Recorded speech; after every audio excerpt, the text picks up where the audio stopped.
Madame Julienne Lusengue, merci de nous accorder encore une fois votre temps pour... Merci aussi de nous inviter.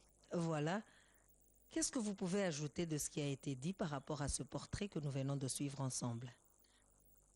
Bon, en fait, nous disons que la femme, c'est elle qui porte la vie et elle est là, présente toute l'année.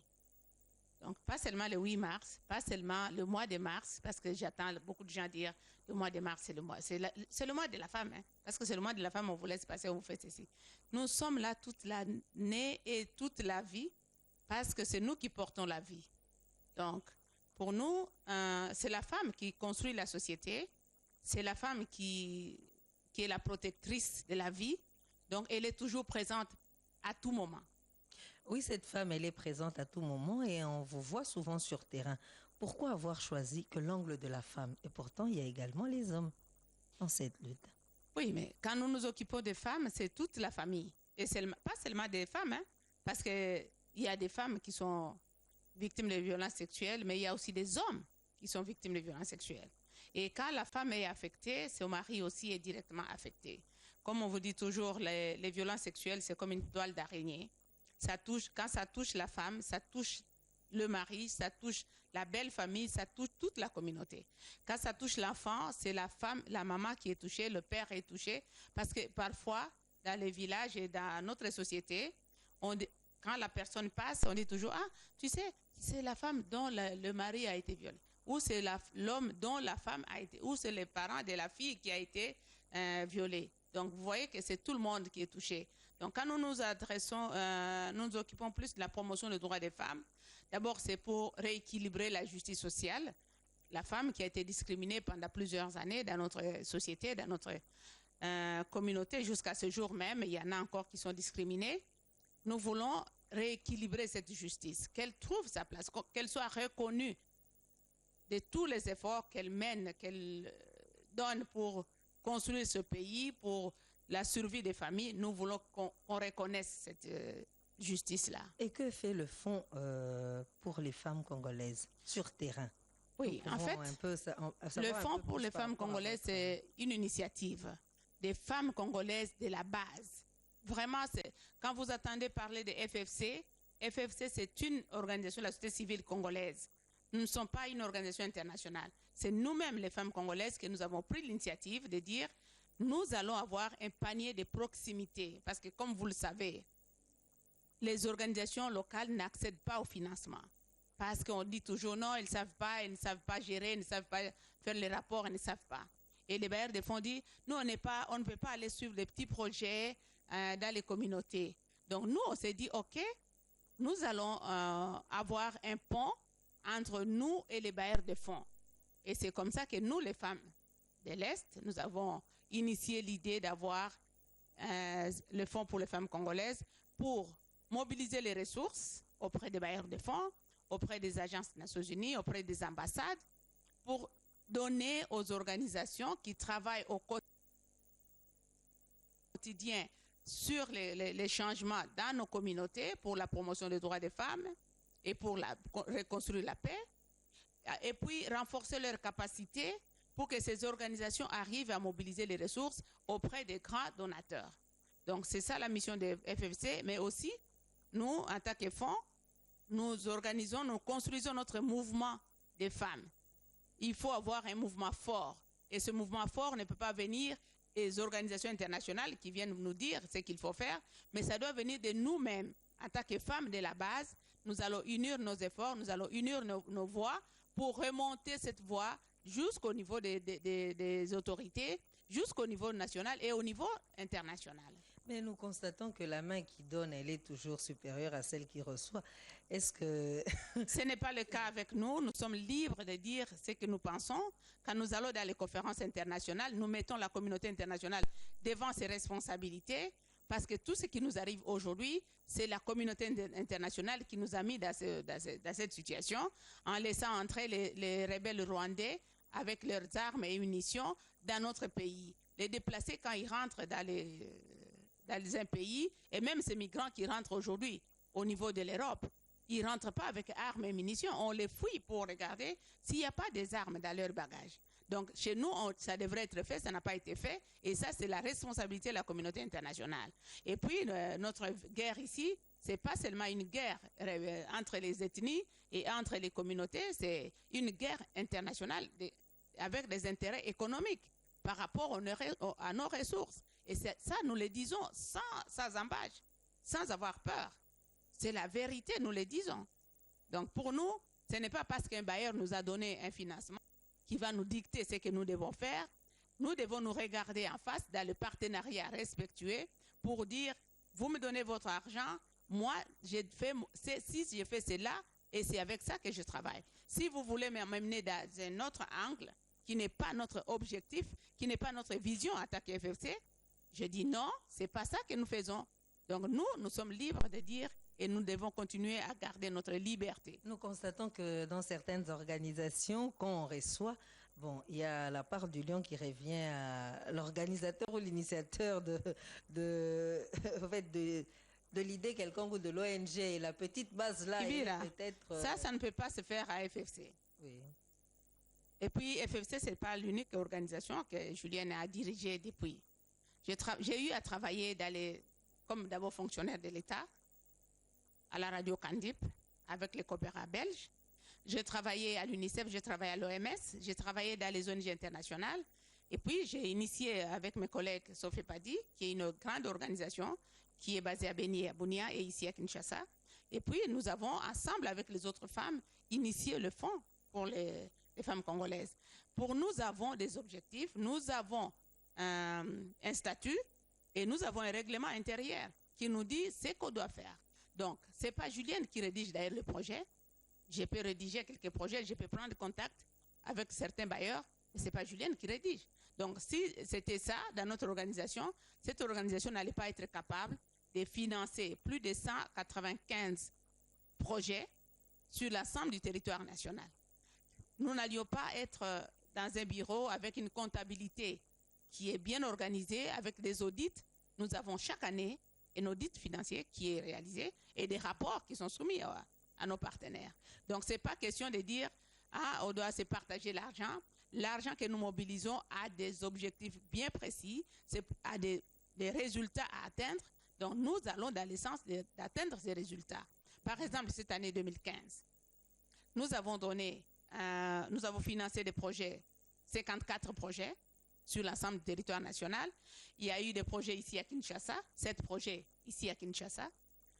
Il y a sur participation politique, violence sexuelle, santé de la reproduction et autonomisation. Nous avons financé des projets au Nord Katanga. Il y a un projet qui a été financé de ce côté-là. Nous avons financé le projet à l'Équateur, 2 projets à l'Équateur. Nous avons financé des projets au niveau du Sud Kivu et du Nord Kivu, dans la province orientale. Donc, si on était là pour se partager, on n'allait pas avoir. Mais nous sommes payés comme agents. Donc, dans notre projet, les partenaires savent qu'il y a un pourcentage minime, 5% ou 7%, qui va pour les salaires du personnel. Et nous sommes 7 staffs, nous sommes payés régulièrement chaque mois. Oui, Madame Julienne, c'est bien bon. Nous venons de suivre le parcours de 2015 de votre structure.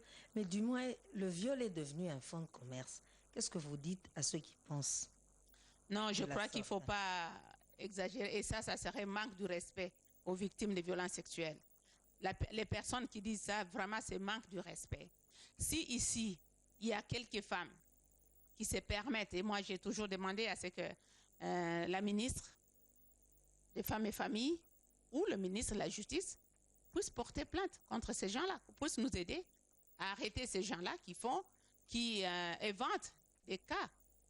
Pour nous, les violences sexuelles, c'est un fléau, c'est un drame qui frappe tout le monde.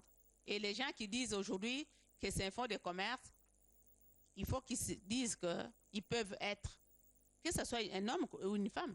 Tu peux te réveiller un matin et tu deviens victime. Tu es identifié parmi les victimes de violences sexuelles. Parce que les violences sexuelles, c'est toute femme congolaise qui peut être potentielle candidate. Toute femme qui peut être potentielle victime. Toute femme qui est au Congo, blanche ou africaine, peut être aussi victime de violences sexuelles. Parce que ce qui se passe, c'est quoi? Le mal s'est répandu partout à cause de l'impunité. Et là, des efforts sont en train d'être faits pour les combattre. Donc, ce n'est pas qu'on veut que ça dure. Pour nous, il faut que ça cesse. Et c'est dans ce sens-là que nous sommes en train de lutter chaque jour. Et les femmes sont en train de travailler pour ça. Et nous nous réjouissons du fait que le gouvernement a reconnu finalement que c'est un problème. Et au niveau de haute instance, nous avons maintenant un bureau de représentants du chef de l'État pour combattre les violences sexuelles et les recrutements des enfants. Donc c'est un pas d'avancée. On considère cela comme un crime. Oui, c'est un crime. Il y a des gens qui sont condamnés. Nous avons une loi qui condamne les crimes de violences sexuelles. Et nous devons y travailler. Il y a des magistrats qui travaillent au quotidien autour de ça. Mais il y en a qui commencent à trafiquer les dossiers des violences sexuelles. Ils demandent de corruption et ils laissent partir les gens. Il y a des gens qui sont condamnés. Après quelques temps, ils cassent les prisons, ils fuient. Ou d'autres quittent les prisons par complicité de certains acteurs judiciaires. Mais ce qui est vrai, nous sommes en train de travailler et il y a des avancées. Il y a des jugements que nous gagnons à travers la lutte contre les violences condamnés autour de ça. Nous avons suivi avec vous des officiers aussi, quelques officiers qui sont condamnés. Et nous voulons que ça soit plus que ça, qu'il y ait plus des auteurs qui sont condamnés et quand ils sont condamnés, qu'ils restent en prison jusqu'à épurger leur peine. Si c'est 15 ans, que ce soit 15 ans. Et nous pensons que les magistrats doivent cesser, les juges plutôt, doivent cesser de faire des jugements par complaisance. La loi dit c'est 5 à 20 ans, donc on doit rester dans cette marge-là. On ne peut pas comprendre pour un viol avec violence qu'il y ait encore des condamnations de 3 ans, de 2 ans. C'est inacceptable. Donc la loi doit être appliquée. Madame Julienne est souvent sur terrain. Mais est-ce que les femmes ont le courage de dénoncer les auteurs de ces violences? Oui, il y a un grand travail de sensibilisation qui a été fait. À l'Est, les gens savent qu'ils doivent dénoncer. Je peux vous donner l'exemple d'une petite fille de 13 ans qui a été prise par une dame à Goma. Elle dit, parents, donnez-moi l'enfant, je vais aller avec à Kampala, je vais l'éduquer, je vais la remettre à l'école, je vais payer l'école pour elle, je vais l'habiller, je vais la nourrir et tout. Mais elle a pris quelques filles, mais arrivée à Beni, elle a commencé à vendre de ces filles-là, à les donner aux hommes qui ont de l'argent et les abandonner là-bas. Elle est arrivée à Komanda. Komanda, c'est à peu près 70 km de Bunia. Donc, entre Bunia et Beni, c'est plus de 100 km de Bunia, 130 km de Bunia. Elle a abandonné une des filles là-bas, la fille de 14 ans, auprès d'un garçon qui a une boutique. Il dit, donne-moi $100 et une pièce de pagne, tu restes avec la fille. Et le garçon a abusé de la fille toute la nuit. Mais la fille, comme elle avait déjà l'information, elle est allée le matin chercher où se trouve le bureau du commissariat de la police. Et quand elle est arrivée devant le commissaire, elle a expliqué la situation. Et le commissaire qui connaissait déjà, qui avait été formé par Sofepadi, elle a appelé le bureau de Sofepadi pour dire, j'ai un cas ici, il y a une fille qui a été abusée, je vous l'amène. Il a arrêté le jeune homme et le jeune homme est en prison à Bunia. Il a été condamné à 15 ans. Et la fille a été soignée à Bunia, au centre de Sofepadi. Après, Sofepadi est entré en contact avec la MONUSCO. La MONUSCO a facilité le transport de cette fille et notre psychologue pour la ramener à Goma. On a travaillé en collaboration avec les organisations de Goma pour rechercher la famille, identifier, localiser la maison. Et quand la fille est arrivée avec notre psychologue, les collègues de Goma ont aidé à ce que la fille soit réinsérée dans sa famille. Donc, les gens sont informés à l'Est parce qu'il y a vraiment un travail de fond qui a été fait. Et comme vous savez, il y a beaucoup de ressources qui ont été orientées à l'Est. Mais maintenant, de l'autre côté, de ce côté ici, que ce soit à Kinshasa, que ce soit dans d'autres provinces, il y a le problème parce qu'il n'y a pas beaucoup de services qui sont bien organisés pour que les victimes soient informées et qu'ils aillent chercher les services. Donc, c'est un effort qui doit être fait et c'est pourquoi nous, on dit toujours, on doit répartir équitablement les moyens sur l'ensemble du territoire parce que le mal pour combattre les violences sexuelles, c'est un mal qui est répandu dans tous les pays. Nous devons travailler d'une façon ordonnée, coordonnée dans toutes les provinces pour arriver à rendre service aux femmes. Mais quel regard on porte sur ces jeunes filles, par exemple, violées? Et que fait-on pour qu'elles ressortent de sa tête tout ce qu'elle a subi? Elles ont le suivi psychologique. Il y a des centres des psychologues qui travaillent chaque jour pour recevoir les survivantes et leur parler pour qu'elles puissent guérir mentalement. Et aussi, il y a les communautés. Nous avons formé des chefs coutumiers, nous avons formé des femmes leaders dans les communautés qui font le suivi au quotidien dans les familles et dans la communauté. Et il y a des sensibilisations pour montrer aux gens que ce n'est pas la faute de cette fille, ce n'est pas la faute de la dame. C'est la faute, la honte doit être portée sur la personne qui a agi, l'auteur des crimes. C'est lui qui doit avoir honte.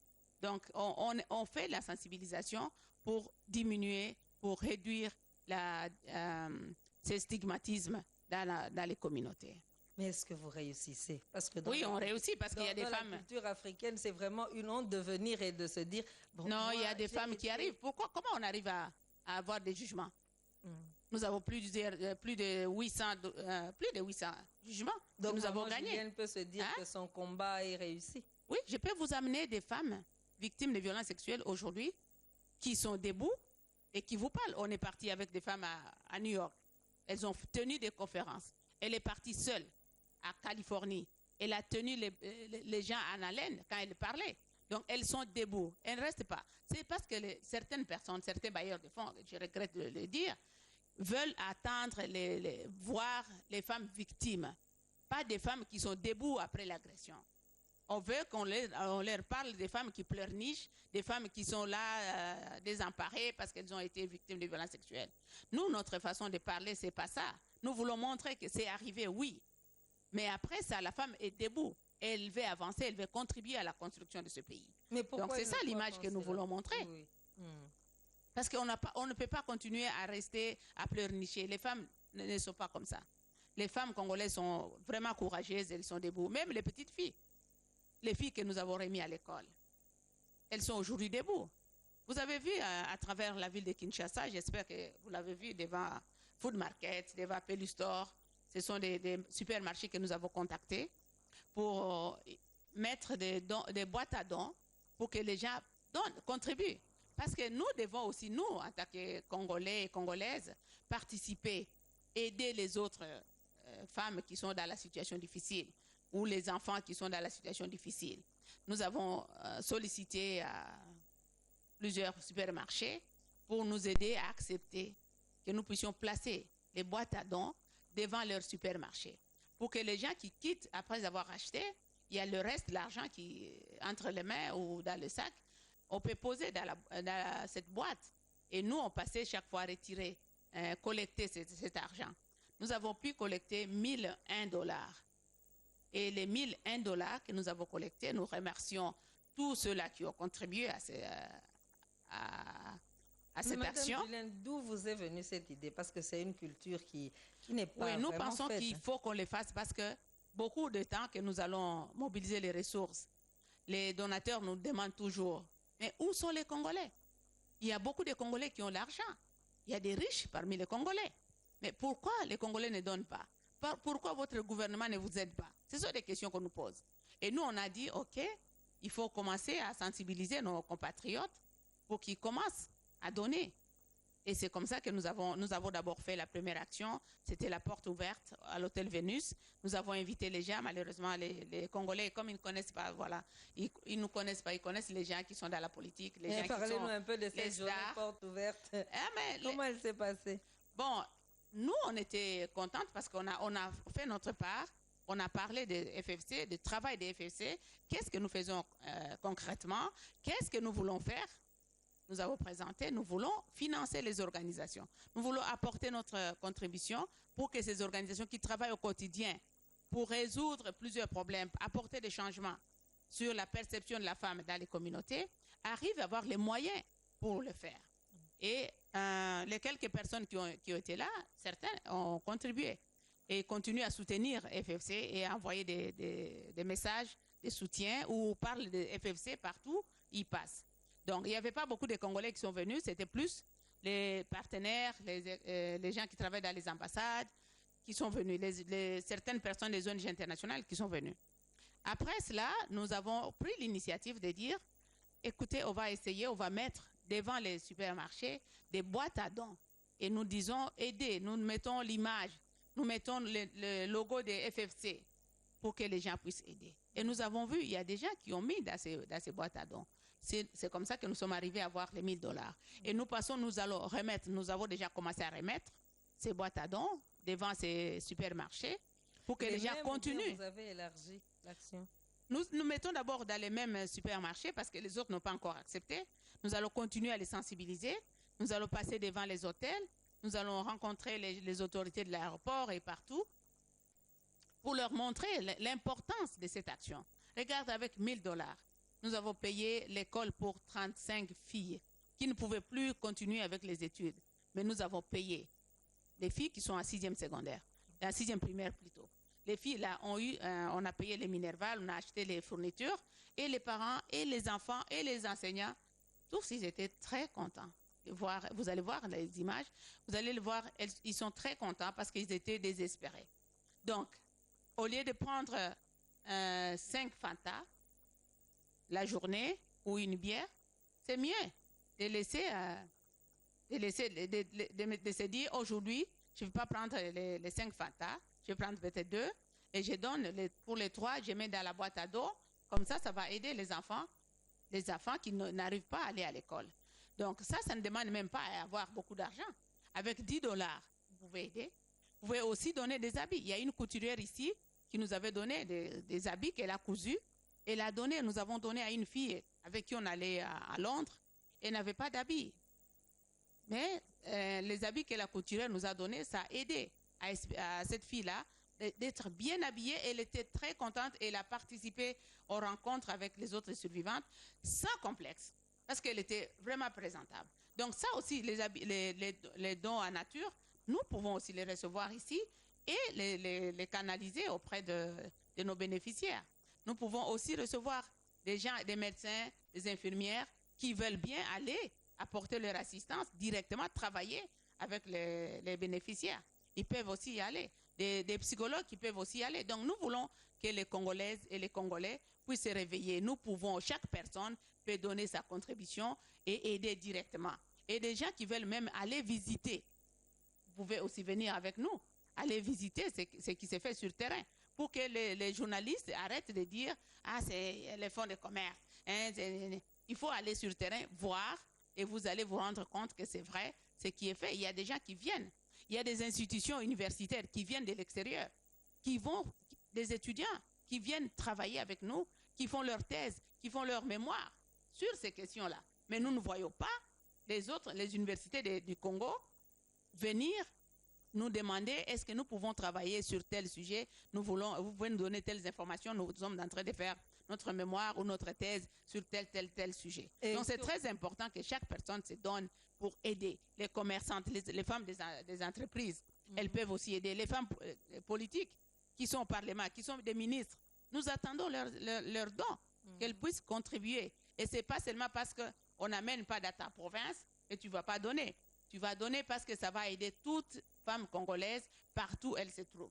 Je vous ai dit que nous avons financé les projets au Bas-Congo, dans la province de Kinshasa, dans le plateau de Bateke. Nous avons financé aussi là où il y a les violences sexuelles, les boîtes à dons, c'est un autre projet en faveur de la femme. Donc c'est en faveur de la femme. Notre rôle, c'est mobiliser les ressources et donner aux organisations des femmes pour soutenir les efforts qui sont faits dans les communautés, que ce soit pour les violences sexuelles, que ce soit pour autonomiser les femmes, pour faire des petites activités génératrices de revenus pour arriver à soutenir leurs familles, que ce soit pour apprendre les métiers aux jeunes filles. Ici à Kinkabwa, il y a des filles qui sont en train qui apprennent la couture. Et nous venons acheter auprès de ces filles-là. Donc, Madame Julienne cherche à ce que tous les Congolais participent. Pour aider la femme à se prendre en charge. Oui, pour changer notre situation. On doit changer l'image du Congo. On ne va pas continuer à attendre la main à l'extérieur. Nous-mêmes aussi, nous pouvons faire quelque chose. Mais que vous dit l'autonomisation de la femme? Parce que nous voyons que vous êtes déjà ancré dedans. L'autonomisation de la femme, c'est très important. Ce n'est pas seulement donner l'argent, c'est aussi la former. Comment gérer cet argent? Comment aider pour que la famille puisse, la situation de la famille puisse changer? Parce qu'elle doit savoir combien je gagne, combien j'épargne. Je mets combien à côté pour le temps qui va être dur. Parce que souvent les gens disent « Ah, mais on ne sait pas. épargner juste avec $50, qu'est-ce que je vais épargner? Mais quand elle va à l'église,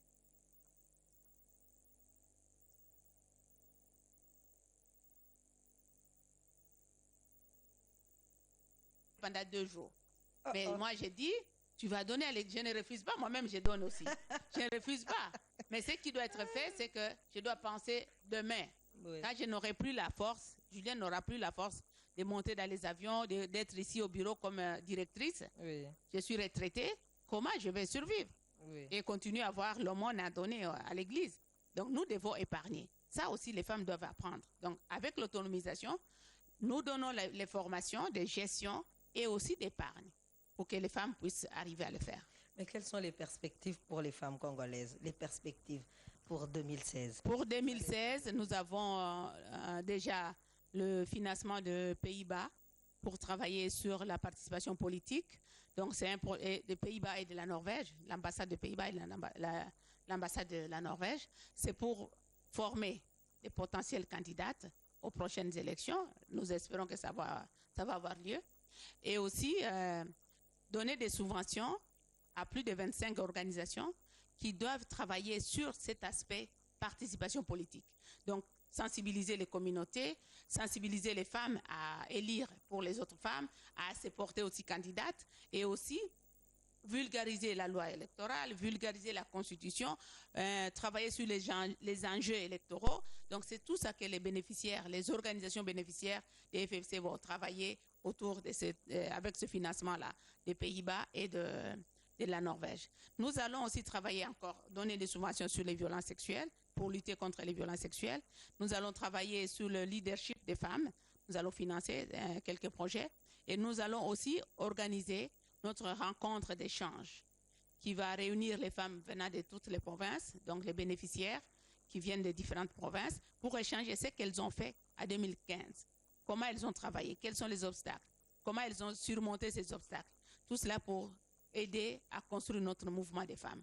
Au-delà de tout ça, nous allons continuer à faire le plaidoyer. Vous savez la tension qui existe maintenant dans notre pays. Nous allons vers les et les autres fondations comme American Jewish World Service et Mama Cash et Match International. Ce sont ces fondations qui nous soutiennent pour que nous puissions arriver à faire tout ce que nous voulons faire. Et aussi d'autres partenaires qui ne donnent pas le financement, mais qui font le soutien technique, comme Centre Carter, comme aussi ça, qui nous accompagne dans les réflexions, et aussi les autres femmes congolaises de la société civile qui participent dans la sélection de projets, qui participent dans nos réunions et qui nous donnent des informations. Nous sommes ouvertes à recevoir les idées constructives pour continuer à aller. Ce que nous pouvons dire aux femmes, c'est qu'il faudrait que les femmes sachent que nous sommes porteuses de vie. Nous devons prendre notre place. Nous le faisons déjà. Mais il ne faut pas qu'on continue à nous dire « Ah non, la femme ne peut pas faire ça. » Nous pouvons tout faire pour construire ce pays au même titre que les hommes. Et nous sommes là debout. Il faut qu'on avance. On doit arrêter de danser, de chanter toute la journée parce que sans faire le travail, on n'y arrivera pas. Il faut prier, bien sûr.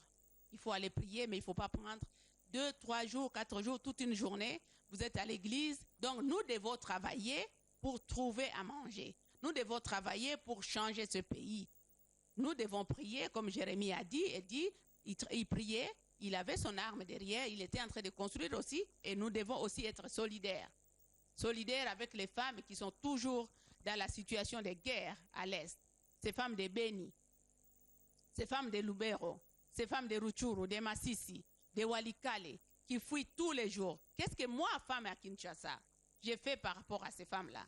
Comment je peux aider? Comment je peux les soutenir? Ne fût-ce qu'appeler au téléphone, ne fût-ce que leur envoyer des messages. Voilà, merci chers téléspectateurs. Vous avez suivi le cri de cœur de Madame Julienne du Fonds pour les femmes congolaises, celle qui est tout le temps sur terrain à parler de cette femme victime des violences sexuelles, mais elle s'est lancée également dans le domaine de la démocratie et de la paix. Elle lance un appel à toute la communauté afin que cette femme se sente digne dans la société est capable de participer au développement de notre pays. Merci beaucoup, Madame Julienne, de nous Merci avoir beaucoup reçus. de nous avoir invités. Et à vous, chers téléspectateurs, merci de nous avoir accordé votre temps et bonne suite de programme sur la RTG Aoud.